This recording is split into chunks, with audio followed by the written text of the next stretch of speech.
Okay, so, well, he gave a little bit of a rundown about me, but basically, I'm a pretty recent game dev. I've only been at this for like 3 years, but I have a combined industry experience of 8 years now. Thing is, like, I didn't start as a game dev. I was a comic colorist. I worked for DC Comics, Blizzard. I've worked in Game of Thrones. I've been kind of everywhere before I started game deving.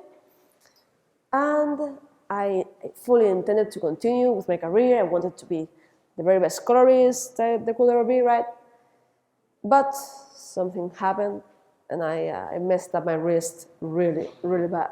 So suddenly, I found myself in a bit of a conundrum there. Like, okay, what have I done my whole life? Like, ever since I was 17, I've been coloring comics. I was left without any sort of income. I was just like, like I was, okay, I'm stuck here, I can do art, what can I do with my life, right? So I thought, okay, I've always loved video games, I always wanted to get into video games, this has always been my dream, I'm going to go for it. And when I arrived, they were like, oh, you have like a really, really cool portfolio, yeah. But you've never done video games, you are a junior. I'm like, no. I'm not a junior, you guys. I'm here, like, I have all those things. They're like, no, we're going to pay you junior because like you've never done video games, right? So I found myself like having to restart my career from the very beginning. And this is a talk specifically aimed at the fact of how to handle sort of a reinvention towards direction, especially. Because that's what I do mostly. I do voiceover direction, art direction, right? I also do some 2D art, but not often because of my wrist.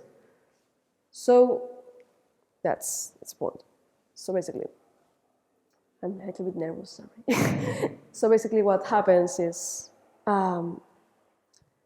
direction is a form of communication. We all have something that excites us, like we're all like, I don't know, we're excited about. Some people like the Gothic style, some people like punk, right? And you can't make someone else like your stuff. You can't be like, do you have to like punk? Why don't you like punk? If they don't like punk, they're not going to like punk, right? What you can do, however, is explain why you like something. Like try to convey to someone else what makes you so excited about something. This is the basis of direction. You have to communicate your likes so that someone else can pretend they like the stuff, like feel like they like it, right?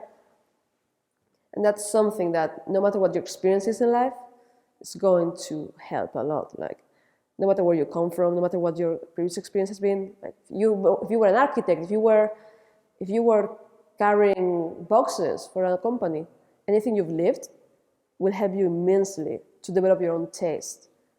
That will result in your own brand of video games. You cannot teach taste. So that's why I decided to try going from, I've been an artist, I've been doing all these things, and they won't take me seriously in this industry anymore.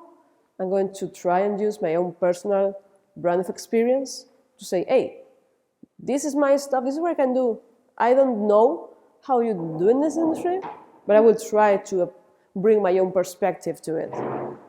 So reinventing yourself is all about thinking, okay, what's the one thing I can do?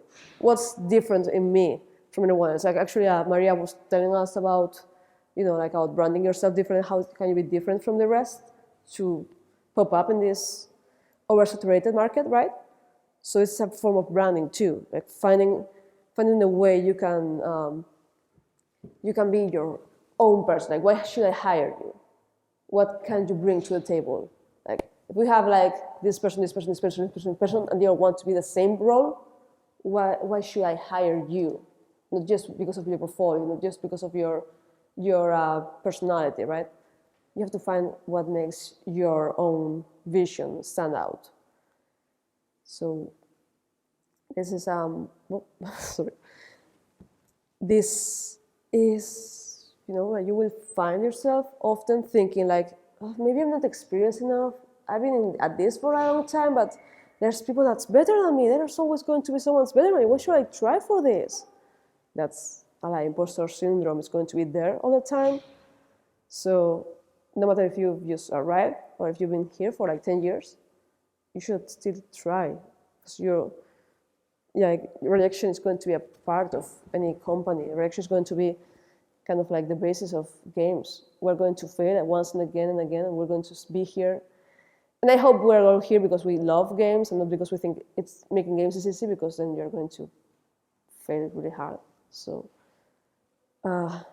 when you fail, you have to think harder, like, okay, how can I be different? How can I make this a better version of myself? How can I present myself?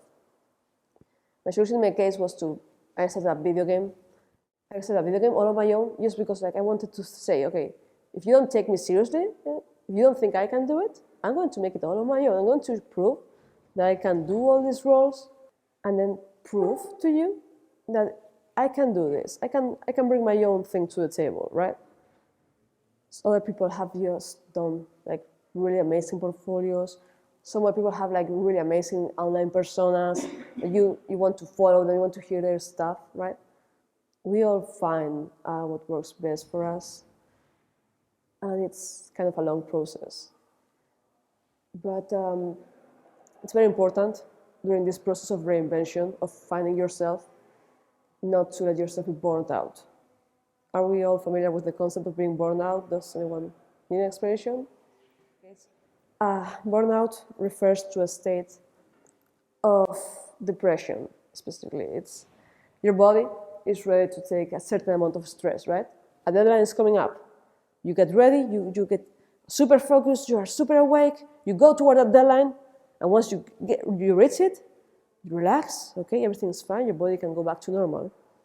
What happens when that deadline never arrives? What happens when that stress, that search for a job, that search for a better video game never stops? Your body can never relax, stress keeps building up, you get more and more and more anxious, and at some point that just crashes completely. You start hating yourself, you hate your art, you don't want to do this thing that you love so much, right? So you find yourself like wondering, like, what am I doing here? Why am I bothering to do any of this? I hate games, I hate the market, I'm not going to succeed, right? This is the worst thing that happened, and it happens to all of us at some point in our careers. Burnout is very real, very real, and it's very rare to hear it being talked about, especially in games where crunch is so ubiquitous. They're like, oh no, we need crunch in games. Oh no, we have to do this, otherwise it doesn't get shipped. People get burned out. The average time spent in the games industry is less than 10 years. People quit because they are fed up with games. They cannot bear it anymore. And I think it's really sad, because we are here because we love games. We love making games. We want to make these games, right? So I think that when you find new ways to present yourself, to be someone, to be the position you want to be in the industry, it's really, really important to find what brought you here in the first place, to try and find ways to contact with that same kid who played, I don't know, who played some Spyro game and thought, oh, I want to make a platformer. I want to make a real platformer too when I'm old, right? Or, played some JRPG and loved them. It's very, really important to try and take some time out from making games and just try to enjoy them. Because if anyone here is a game designer, it's very common that, you will start playing games and you only play games to study them, to dissect them. You will forget what playing games feels like, because you're only thinking, oh no, they made this like this, like this. Oh, they're using this thing, right? It's no longer a hobby. It becomes a job, permanent job. And it's true for art, it's true for voiceover, it's true for games. Once the thing you love becomes a job and you cannot escape anymore, you get burned out really easily because you don't have a let out anymore. You can't, if you were in school and you went home and played games and you did that to relax yourself and you're out of it, then what do you do now? So reinventing yourself is all about finding all the things that excited you, all the things that you can do to forget about what you knew about games, forget about what you know about your job, and just try to, find someone that can find how you can bring a new thing to the table. I'm sorry if I'm rambling a little bit. So that's about it.